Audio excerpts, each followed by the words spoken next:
bientôt, ce sera le 11 décembre. C'est un jour férié au Burkina Faso. Mais pourquoi est-ce un jour férié? Parce qu'à une certaine époque, les autorités ont estimé que le 11 décembre marque une date importante dans l'histoire du Burkina Faso. L'indépendance du pays a été proclamée le 5 août 1960. Pourquoi alors célébrer encore l'indépendance le 11 décembre? Il convient de reconnaître que le 5 août tombe en pleine saison pluvieuse. Il est donc difficile d'organiser des festivités soutenues pendant cette période. Raison pour laquelle, peut-être, les festivités auraient été reportées au 11 décembre. Mais pourquoi le 11 décembre et pas une autre date? Voilà la question que beaucoup se posent secrètement, sans toujours en avoir la réponse.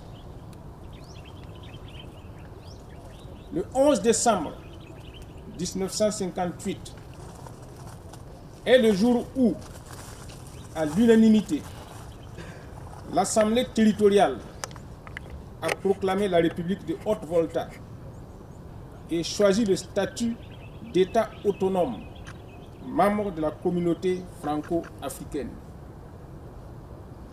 Le même jour, l'Assemblée a aussi décrété le 11 décembre, fête nationale. Un an après, le 11 décembre 1959, l'Assemblée territoriale se proclama Assemblée nationale de la République de Haute-Volta.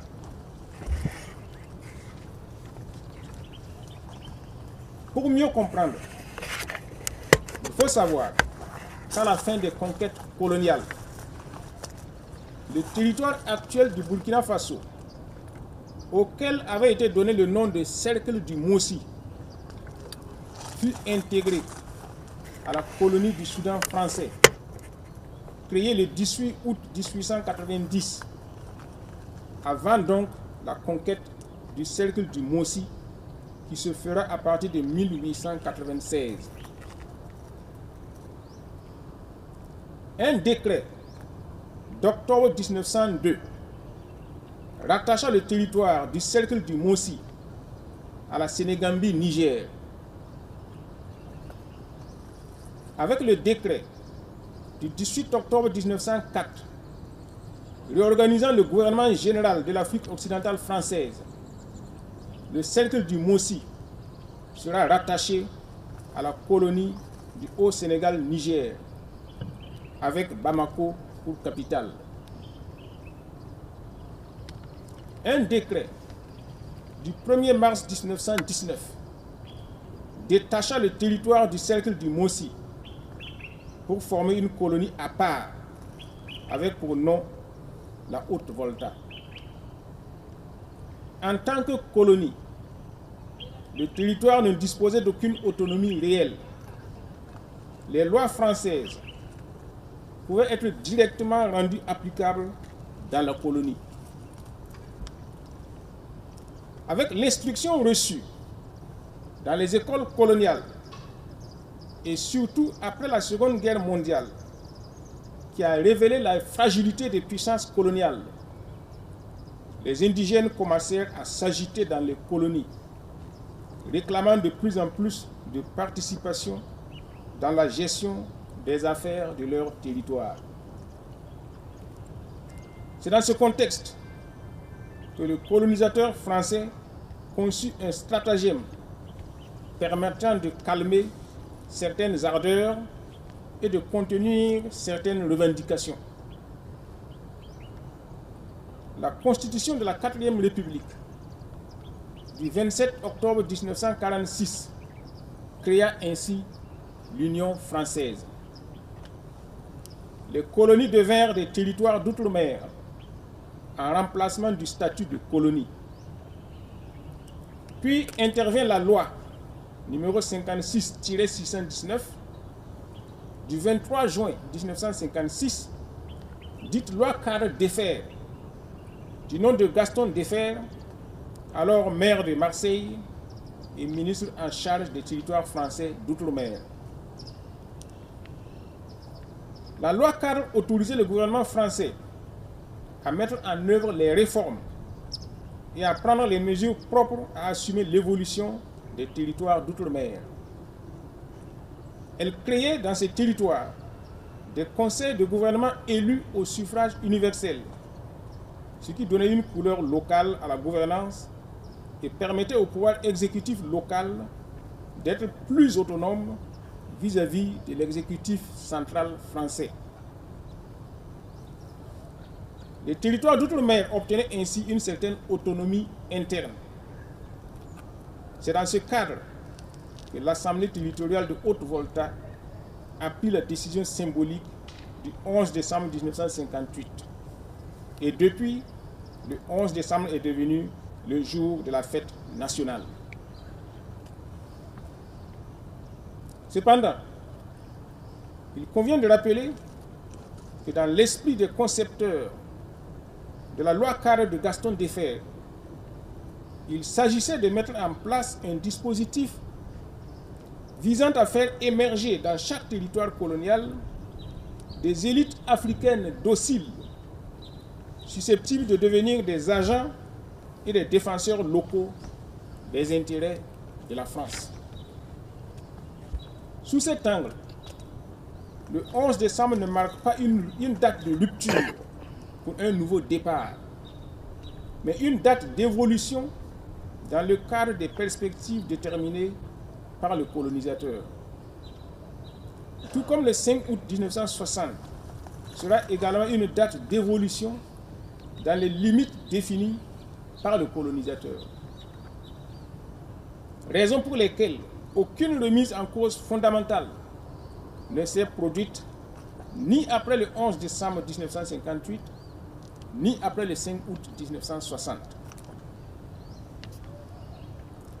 Pour ce qui est des indépendances successives de 1960 des pays d'Afrique francophone, il suffit de se rappeler les propos de Bertin Borna, alors ministre des Finances du Dahomey, actuel Bénin.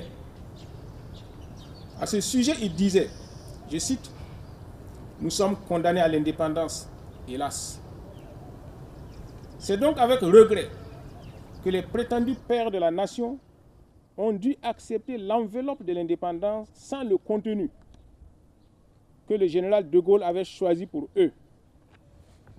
Félix Houphouët-Boigny de Côte d'Ivoire et Léon Mba du Gabon ont exprimé mieux que quiconque ce regret. Avec les indépendances uniquement formelles de 1960, le colonisateur s'est rendu apparemment absent tout en restant permanemment présent à travers les institutions mises en place et les relais locaux qu'il a façonnés à son image avant de se mettre derrière la scène comme souffleur. La date de la fête nationale du Burkina Faso reste donc à écrire. Pour ce faire, il faudra au préalable déterminer le symbole qu'on voudrait lui donner, soit la continuité dans le sillage du colonialisme, soit le patriotisme et la rupture avec le colonialisme et le néocolonialisme, soit le panafricanisme, terme actuellement en vogue, mais dont la plupart de ceux qui en usent ignorent et l'origine et la signification réelle.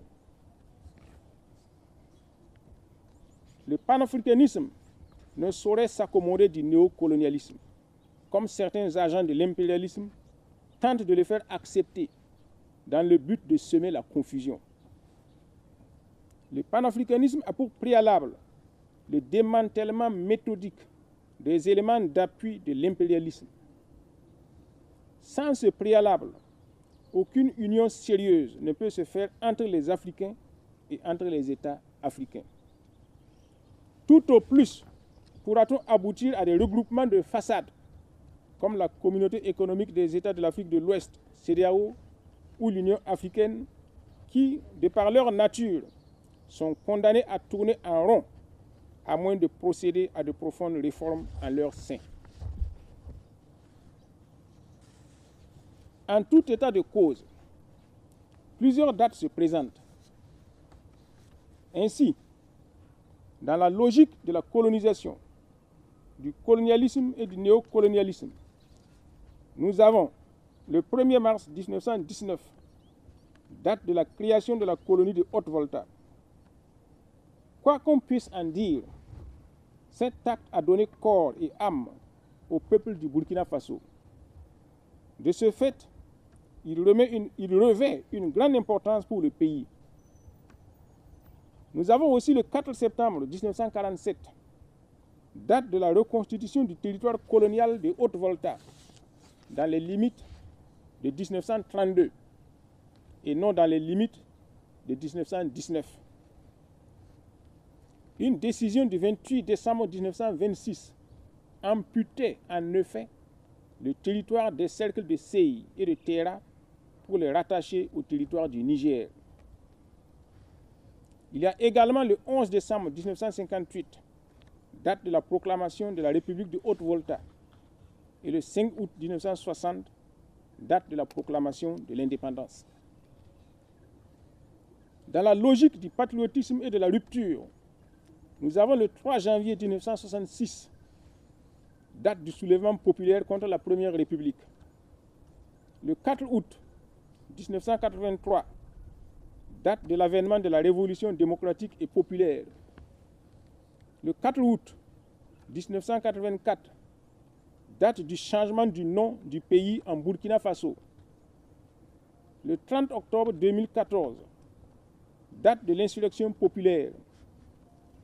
Le 31 octobre 2014, date de la démission du président Blaise Compaoré sous la pression populaire. Le 17 septembre 2015, date de la résistance contre le coup d'État de Gilbert Diendéré.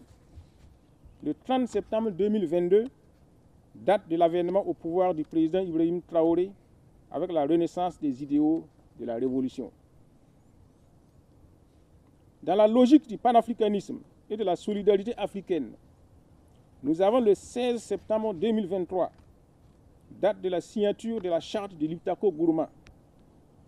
Le 28 janvier 2024, date du retrait de l'Alliance des États du Sahel, de la Communauté économique des États de l'Afrique de l'Ouest, dominée et fourvoyée par les puissances occidentales.